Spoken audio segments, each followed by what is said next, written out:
और इस वक्त की बड़ी खबर, जयपुर एसीबी की दिल्ली में कार्रवाई हुई। आधार का सहायक महानिदेशक ट्रैप किया गया। एसीबी की ट्रैप में पंकज गोयल 9 कियोस्क के लिए 1 लाख रुपए लेते हुए ट्रैप किए गए। कियोस्क जारी करने के लिए घूस मांगी गई थी। एडीजी दिनेश एमएन के नेतृत्व में ये कार्रवाई की गई है।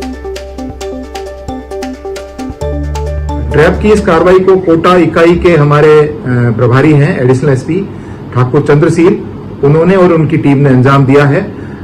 यह टीम दिल्ली गई और ठाकुर चंद्रशील और उनके साथियों ने श्री पंकज गोयल को रंगे हाथों गिरफ्तार किया और अब दिल्ली के घर में सर्च भी श्री चंद्रशील की टीम के द्वारा किया जा रहा है।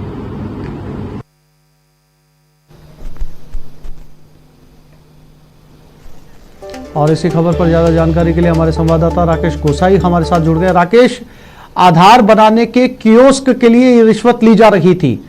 काफी समय से एसीबी ने इसको लेकर ट्रैप बिछाया होगा, तब जाकर ये शख्स पुलिस की हिरासत में आया। देखिए, इसमें बड़ा सरप्राइज कर देने वाला तथ्य यह है कि unique identification authority of India यानी कि आधार बनाने की स्वीकृति देने वाली केंद्र सरकार की जो एजेंसी है, जहां पर एडीजी स्तर के पंकज गोयल को आज ट्रैप किया गया। परिवादी महज 5 दिन पहले एसीबी मुख्यालय आया था और एसीबी मुख्यालय आके उसने बीएल सोनी जो डीजी एसीबी है उन्हें शिकायत दी थी कि एडीजी पंकज गोयल हर कियोस्क के बदले में उससे 14 से 15 हजार रुपए की डिमांड कर रहे हैं। इस पूरे घटनाक्रम को देखते हुए एडीजी एसीबी दिनेश एमएन को बताया गया और उनके द्वारा इस चीज को तथ्यों के आधार पर टेक्निकल एविडेंस को जुटाने के लिए कहा गया। और जब दिनेश एमएन द्वारा टेक्निकल एविडेंस जुटा लिए गए तो कोटा से जो एडिशनल एसपी चंद्रशील ठाकुर हैं उन्हें उनकी टीम के साथ में दिल्ली भेजा गया। मौजूदा समय में पूरी टीम इस समय कार्यालय में unique identification authority of India के कार्यालय में और इसके अलावा जो एडीजी पंकज गोयल हैं उनके आवास पर, दोनों जगहों पर टीमें मौजूदा समय में सर्च कर रही है। और सर्च के दौरान दिल्ली के तकरीबन 3 फ्लैट की जानकारी और जयपुर के आसपास दिल्ली रोड पर कई दस्तावेज ऐसे मिले हैं जहां पर बड़ी जमीनें होना बताया गया है। अब तक की इन्वेस्टिगेशन के अंदर ये चीज सामने आई है कि हर आधार कियोस्क की परमिशन, जो ई मित्र केंद्र होते हैं वहां पर जो आधार कार्ड बनाने की जो परमिशन होती है वो सेंटर के द्वारा दी जाती है और हर कियोस्क के ऊपर ये परमिशन देने के 14 से 15 हजार रुपए की डिमांड की जाती थी एडीजी पंकज गोयल के द्वारा। कुछ समय बाद में पंकज गोयल को गिरफ्तार करके कोटा लाया जाएगा, जहां पर एडिशनल एसपी द्वारा जो ये ऑपरेशन किया गया है वो इसका पूरा अनुसंधान करेंगे और आगे की इन्वेस्टिगेशन के लिए पंकज गोयल को कोर्ट में पेश किया जाएगा। बहरहाल इस पूरे ऑपरेशन में सिर्फ एक व्यक्ति को ट्रैप के द्वारा यहां पर पकड़ा गया है, जो है एडीजी पंकज गोयल। 1998 बैच के सीनियर ऑफिसर्स हैं और कई समय से unique identification authority of India के कार्यालय ऑफिस में पदस्थापित हैं। जी राकेश, जिस महानिदेशक को आधार कार्ड ई मित्र वाले सेंटर के लिए पकड़ा गया है, क्या उन सेंटर्स की मांग जयपुर के लिए की जा रही थी, राजस्थान के अलग अलग क्षेत्रों के लिए की जा रही थी? कितने ऐसे ई मित्र सेंटर बनाए जाने थे, कुछ जानकारी मिल पाई? देखिए, ये केवल जयपुर का नहीं, जो आधार केंद्र की परमिशन थी वो 9 और 7 और इसके अलावा हैं, जो कि तकरीबन 15 से 16 कियोस्कों की परमिशन का एक बंच था। और ये बंच लेकर ये परिवादी कई समय से पंकज गोयल के पास में गया हुआ था। एग्जैक्ट फिगर अभी तक नहीं बताया गया है कि जयपुर के हैं या जयपुर के आसपास के इलाकों के हैं ये सभी कियोस्क, पर मौजूदा समय में मोटा मोटा ये है कि 9 कियोस्क जो लगने थे वो जयपुर और जयपुर के आसपास ग्रामीण इलाकों में लगने थे। अब बड़ी बात यह है कि इन कियोस्कों की परमिशन के लिए किस एवज में यह पैसा लिया जाता था और किस तरीके से ये पूरा कार्य पंकज गोयल पिछले कई समय से कर रहे थे। परिवादी का नाम इस पूरे घटनाक्रम में इसलिए भी छुपा के रखा हुआ है क्योंकि एसीबी मानती है कि ये कियोस्क की परमिशन सिर्फ पंकज गोयल के ही हाथ में नहीं, उससे पहले भी कई ऑफिसर्स हैं जिनके हाथ में इसकी परमिशन रहती है। तो कहीं ना कहीं उनके पूरे घटनाक्रम से तो जुड़ते हुए नजर नहीं आते हैं, उसका भी एक अनुसंधान करना शेष है। यही कारण है कि अभी परिवादी को छुपाया जा रहा है, परिवादी का नाम डिस्क्लोज नहीं किया जा रहा।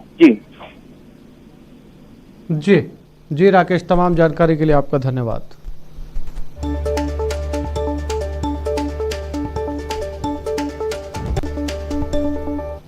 और अब बात शहर शहर बदमाशों के कहर की, जहां जैसलमेर में एक दलित युवक को लोगों ने हाथ पांव बांधकर लाठी डंडों से पिटाई की। वहीं करौली में एक मनचले को छेड़खानी करना भारी पड़ गया। उसके बाद उस मनचले की जमकर पिटाई की गई। वहीं कोटा में बाप बेटे को बेरहमी से पीटा गया।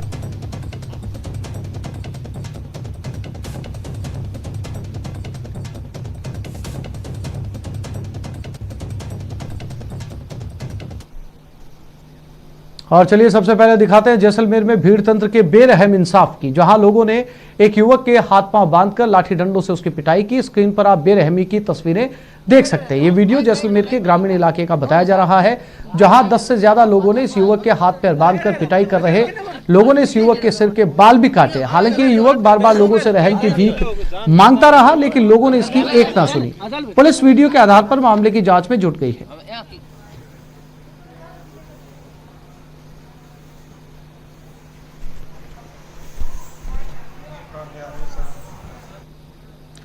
करौली में कोचिंग करने जा रही छात्राओं से छेड़खानी करना एक मनचले को भारी पड़ गया। मामला शहर के हिंडौन सिटी राजकीय चिकित्सालय के पास का बताया जा रहा है, जहां से गुजर रही छात्राओं को मनचला छेड़ रहा था। उसके बाद छात्राओं के साथ स्थानीय लोगों ने मनचले को पकड़ लिया और जमकर उसकी धुनाई कर दी। वीडियो में आप देख सकते हैं कि भारी संख्या में लोग वहां पर मौजूद हैं और धुनाई के बाद उसे पुलिस के हवाले कर दिया गया।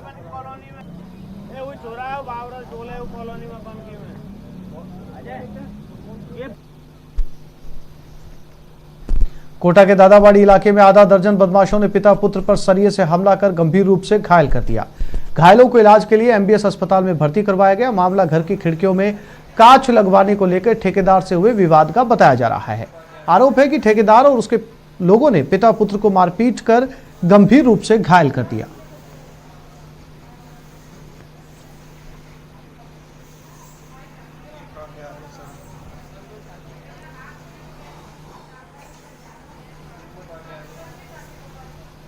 और बुलेटिन में अब बात बीकानेर के बेखौफ बदमाशों की। शहर के 2 अलग अलग जगहों पर बदमाशों ने जमकर कोहराम मचाया। पहली तस्वीर पूर्व नेता प्रतिपक्ष रामेश्वर डूडी के घर की है। यहां बदमाशों ने घर के बाहर जमकर तोड़फोड़ की और गेट को तोड़ने की कोशिश की। घर के बाहर काफी देर तक 6 लोगों ने उत्पात मचाया। वहीं दूसरी तस्वीर गंगा शहर की है। यहां बदमाशों ने बीजेपी नेता मोहन सुराणा के भतीजे के घर पर फायरिंग की वारदात को अंजाम दिया।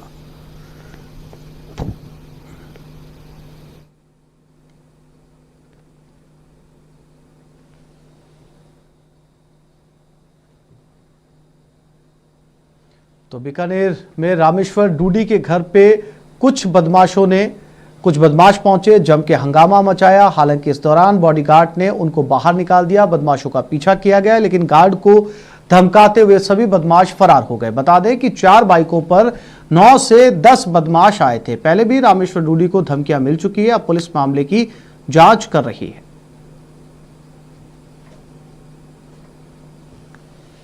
में बदमाशों का खौफ लगातार बढ़ता हुआ नजर आ रहा है। पहले आम आदमी परेशान था, तो अब जो नेता है वो भी अब परेशान होते हुए नजर आ रहे हैं। आज सुबह भी पूर्व नेता प्रतिपक्ष रामेश्वर डूडी के घर बाइक सवार कुछ लोग पहुंचे। उन्होंने यहाँ पर गेट तोड़ने की कोशिश की है और यहाँ पर जो धमकाने की जो बात है वो भी सामने आ रही है। हमारे साथ में पूर्व नेता प्रतिपक्ष रामेश्वर डूडी है, हम उनसे बात कर लेते हैं कि क्या कुछ पूरा मामला है। सर, अभी आपके घर पर जिस तरीके से लोग पहुंचे थे, बाइक सवार आधा दर्जन से ज़्यादा लोग पहुंचे थे, क्या कुछ मामला है और क्यों यहाँ पर पहुंचे, कितने लोग थे? अब तो ये तो जांच का विषय है, लेकिन 9:15 साढ़े 9 बजे के बीच में मैं तो घर के अंदर था और जिस तरीके गेट पे आके और गेट को तोड़ के और अंदर घुसने की कोशिश वो कर रहे थे, तो हमारा जो गार्ड है उस गार्ड ने जो दरवाज़ा खोलते ही जो है उसके साथ में अंदर घुसने की कोशिश करी। दूसरा हमारा गनमैन था, फिर उन्होंने पीछा किया उसका। वो बाइक सवार जो है भाग गए। भागने के बाद में उसने आवाज़ लगाई, गली के लोग जो है सड़कों पर आ गए और ये पीछे भागा। वो गलत इशारा कर रहे थे कि भाई तुम आ जाओ, लेकिन जिस तरीके से अपराधियों का बिल्कुल उस हिसाब से खूब बिल्कुल ख़त्म हो गया और अपराधी दिन दहाड़े जो जिस तरीके से घटनाएं कर रहे हैं, तो उसमें हमें एक बहुत ही जो एक सख्त कदम उठाने की ज़रूरत है। आज मेरे साथ में जो पीछे 3-4 अटैम्प्ट भी हो चुके हैं, लेकिन जिस तरीके बीकानेर शहर के अंदर कल रात जो है मोहन सुराना के यहाँ उन्होंने धमकी दी, मारने की धमकी दी। पुलिस पहुंची, सीआई जो है थाने का इंचार्ज होता है उसको अपराधी धमकी दे रहे हैं कि तेरे को भी हम मारेंगे। ये जो है सीआई और जो हमारे जो बीजेपी के नेता हैं उनके साथ में जिस तरह घटनाएं हुई, और आए दिन आप देख रहे हो बीकानेर में लॉ एंड ऑर्डर की वास्तव में प्रॉब्लम है। उसमें कहीं न कहीं सख्त कदम उठाने की ज़रूरत है। जो बदमाश है वो बेखौफ होकर और पुलिस की गश्त को यहाँ पर धत्ता बता रहे हैं। जैसे कि पूर्व नेता रामेश्वर डूडी ने कहा कि उन्होंने मुख्यमंत्री को भी इस मामले से अवगत कराया। फिलहाल पूरे मामले की जांच पुलिस कर रही है। उम्मीद की जा सकती है कि जल्दी जो आरोपी हैं उन्हें सलाखों के पीछे पहुंचा दिया जाएगा। कैमरामैन धीरज जोशी के साथ सतवीर सिंह राठौर, न्यूज़ 18 बीकानेर। और दूसरी वारदात बीकानेर की ही है जो कि गंगा शहर से जुड़ी है। यहां बीजेपी नेता के भतीजे के घर पर फायरिंग की वारदात को अंजाम दिया गया। सीसीटीवी में रिकॉर्ड हुई ये तस्वीरें बीकानेर में बेखौफ हो रहे बदमाशों की बानगी भर हैं। यहाँ आए दिन इस तरह के हमले और गोलीबारी होती रहती है।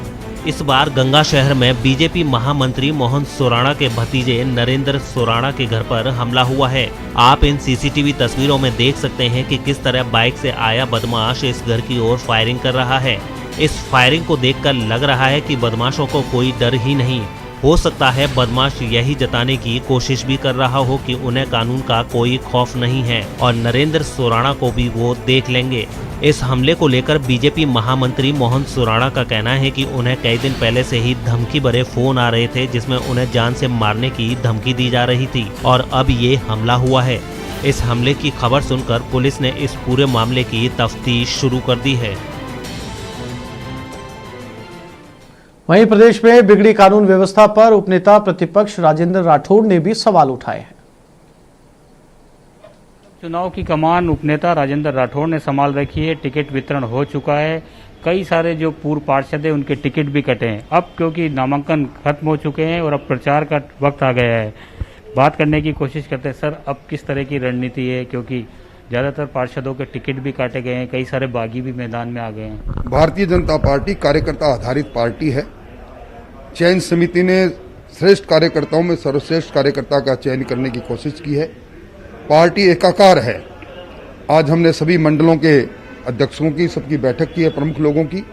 जो लोग कल इस कारण से असमंजस की स्थिति में उनको भी टिकट मिल सकता है, नामांकन जिन्होंने दाखिल कर दिया वो अपना नामांकन वापस लेंगे। किसी भी हालत में पार्टी की अनुशासन रेखा को कोई लांघे, ये इस बार सहन नहीं होगा। पूरा प्रयास रहेगा कि पार्टी एकमत होकर जो भी कमल के निशान पर जिनको निशान मिला उनके साथ काम करे। एकजुटता के साथ पार्टी कानून व्यवस्था को लेकर लगातार जो है बीजेपी सरकार पर हमलावर है। जालोर की भी एक घटना को लेकर के देखिए, जालोर की घटना लोमहर्षक घटना, दिल दहलाने वाली घटना, ये पहली घटना नहीं है।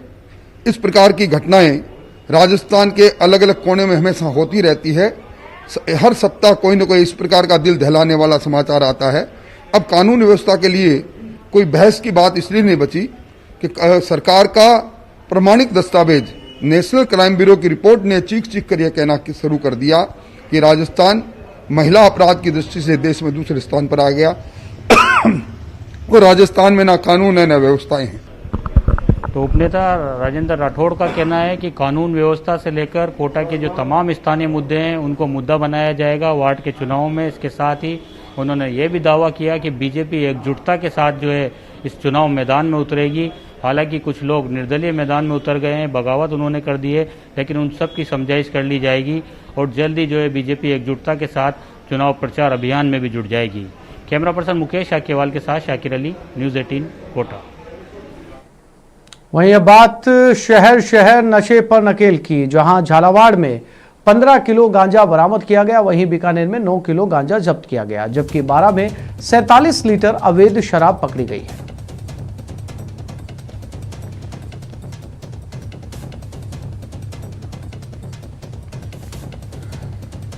झालावाड़ जिले की कोतवाली पुलिस ने देर रात 15 किलो गांजे समेत 2 तस्करों को गिरफ्तार किया। वहीं एक तस्कर मौके का फायदा उठाकर भागने में कामयाब रहा। पुलिस के मुताबिक कोतवाली पुलिस देर रात शहर के खंडिया तिराहे पर नाकेबंदी कर वाहनों की जांच कर रही थी।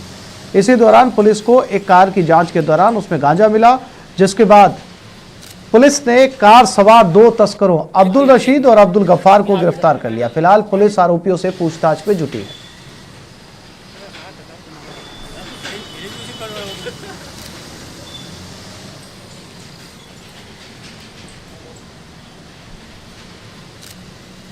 झालापाटन की तरफ से एक गाड़ी आ रही थी, स्विफ्ट गाड़ी, वो आई तो उन्होंने नाकाबंदी तोड़ने की कोशिश की, तो पुलिस ने उस गाड़ी को फिर मुश्किल से रोका, तो उसमें से जो चालक था वो गाड़ी छोड़ के भाग गया और गाड़ी के पीछे की सीट पे 2 लोग थे, वो थे। फिर दौराने बाद में पता चला कि उस गाड़ी में गांजा पाया गया। जो गाड़ी में 2 लोग थे, एक अब्दुल रशीद थे, अब्दुल गफ्फार थे। पूछताछ के दौरान अब्दुल गफ्फार ने बताया कि जो चालक था वो उनका बेटा था आजाद।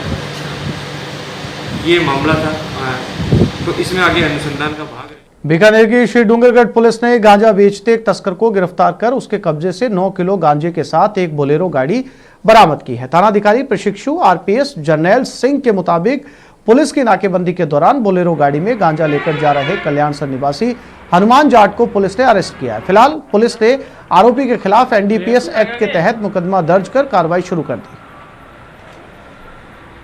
कल रात को मुखबिर की प्राप्त इतला पे कि बाना की तरफ से कोई बोलेरो गाड़ी आ रही है कल्याणसर की तरफ से, जो गांजा बेचने की फिराक में है किसी को।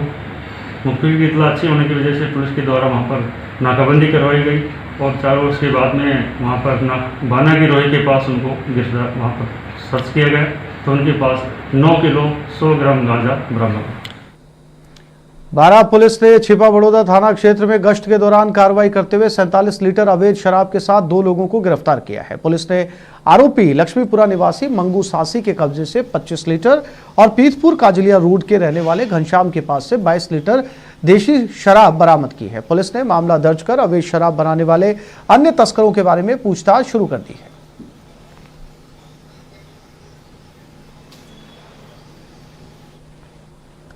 और अब बात अवैध पटाखों की, जहां अलवर में 20 लाख रुपए के अवैध पटाखे बरामद किए गए, वहीं चूरू में 30,000 रुपए के पटाखे जब्त किए गए हैं।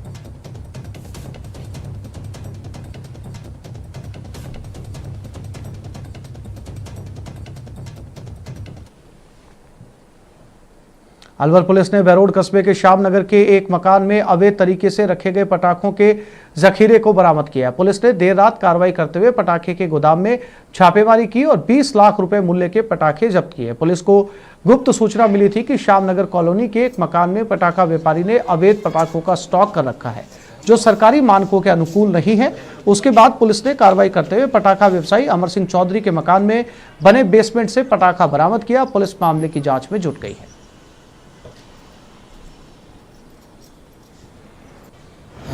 पटाखों का अवैध भंडारण बिना लाइसेंस के पटाखे रखने में कार्रवाई की गई है। अभी कार्रवाई चल रही है। सर कितना पटाखा स्टॉक हो सकता है अनुमानित? अभी कार्रवाई चल रही है, काफ़ी स्टोरेज। और चूरू से बड़ी खबर, राजल देसर पुलिस की कार्रवाई सामने आई। किताबों की दुकान पर छापेमारी की गई है। 30,000 रुपए के पटाखे जब्त किए गए। आरोपी हीरालाल को गिरफ्तार किया गया है। कोरोना की वजह से पटाखों की बिक्री पर रोक है। चूरू जिले की राजल देसर पुलिस ने अवैध पटाखों के खिलाफ कार्रवाई की और एक स्टेशनरी की दुकान से अवैध पटाखे जब्त कर आरोपी को गिरफ्तार किया। पुलिस ने कस्बे के बीओबी के पास स्थित अग्रवाल पुस्तक भंडार में अवैध पटाखों की बिक्री की सूचना के बाद दुकान से 30,000 रुपए के करीब 15 किलो पटाखे जब्त करते हुए आरोपी दुकानदार हीरालाल को गिरफ्तार किया। तभी हमें सूचना मिली कि एक व्यक्ति पटाखे बेच रहा है, जिसके पास उनसे संबंधित लाइसेंस भी नहीं है। सूचना पर हम लोग टीम के साथ पहुंचे। वहां दुकान पे हमने जाके तलाशी ली। वहाँ पटाखे मिले। उससे हमने पूछा कि लाइसेंस कहाँ है आपका, तो लाइसेंस के बाबत उसने मना कर दिया कि लाइसेंस नहीं है। इस पर हमने लगभग 15 किलो के करीब पटाखे वहाँ से जब्त किए हैं, जिनकी अनुमानित कीमत लगभग 30,000 रुपये के आसपास है।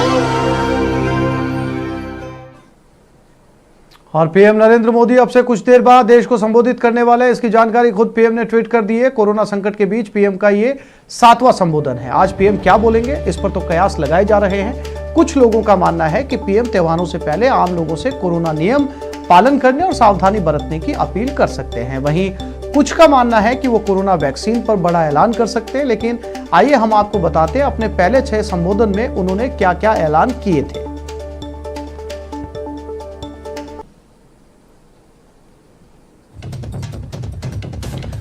पीएम ने अपना पहला संबोधन 19 मार्च को दिया। 29 मिनट के अपने भाषण में उन्होंने जनता कर्फ्यू की अपील की थी। वहीं 24 मार्च के अपने दूसरे संबोधन में उन्होंने 21 दिन के लॉकडाउन का ऐलान किया था। ये संबोधन भी 29 मिनट का ही था, जबकि तीसरा संबोधन उन्होंने 12 मिनट के वीडियो के जरिए किया था। तारीख थी 3 अप्रैल। इस दिन पीएम ने लोगों से 9 मिनट लाइट बंद करने की अपील की थी। पीएम का चौथा संबोधन आया 14 अप्रैल को। अपने 25 मिनट के संबोधन में उन्होंने लॉकडाउन को 3 मई तक बढ़ाने का ऐलान किया। वहीं 12 मई को अपने 5वें संबोधन में, जो 33 मिनट का था, आत्मनिर्भर भारत अभियान के लिए 20 लाख करोड़ के पैकेज का ऐलान किया। पीएम का छठा संबोधन 30 जून को था, जो 17 मिनट का था। इसमें अन्य योजना को नवंबर तक बढ़ाया गया।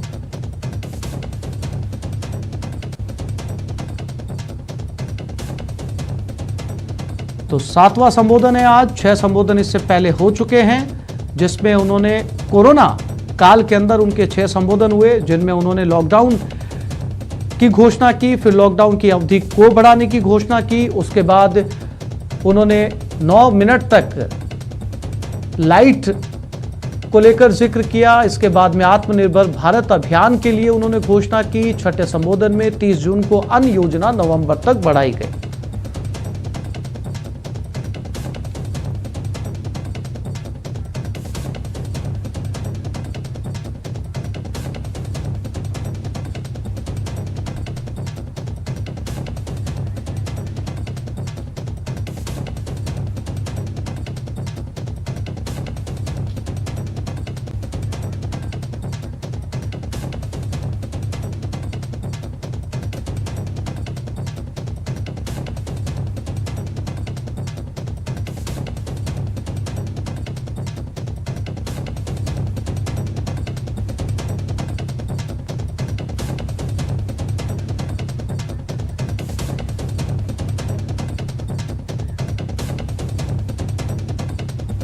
तो इस बुलेटिन में फिलहाल इतना ही। नमस्कार।